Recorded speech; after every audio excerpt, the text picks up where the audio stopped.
ಚಿತ್ರದುರ್ಗ ಜಿಲ್ಲೆ ಮೊಳಕಾಲ್ಮೂರು ಕ್ಷೇತ್ರದ ಶಾಸಕ ಎನ್.ವೈ. ಗೋಪಾಲಕೃಷ್ಣರ ರಾಜೀನಾಮೆ ಪಡೆದು ಅವರನ್ನು ಗಾಳಿಪಾರು ಮಾಡುವಂತೆ ಒತ್ತಾಯಿಸಿ ನವಕರ್ನಾಟಕ ವೇದಿಕೆ ಕಾರ್ಯಕರ್ತರು ಸೋಮವಾರ ಚಿತ್ರದುರ್ಗದ ಜಿಲ್ಲಾ ಕಚೇರಿ ಬಳಿ ಪ್ರತಿಭಟನೆ ನಡೆಸಿದರು. ಇದಕ್ಕೂ ಮುನ್ನ ಪ್ರತಿಭಟನಾಕಾರರು ಪ್ರವಾಸಿ ಮಂದಿರದಿಂದ ಜಿಲ್ಲಾಧಿಕಾರಿಗಳ ಕಚೇರಿವರೆಗೂ ಮೆರವಣಿಗೆಗೆ ಆಗಮಿಸಿದರು.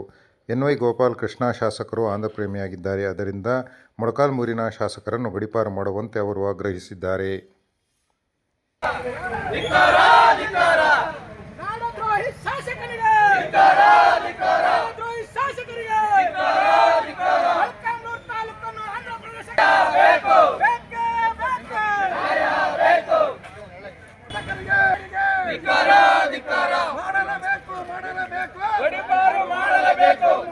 ಶಾಸಕರಾದಂತಹ ಎನ್.ವೈ. ಗೋಪಾಲಕೃಷ್ಣ ಅವರಿಗೆ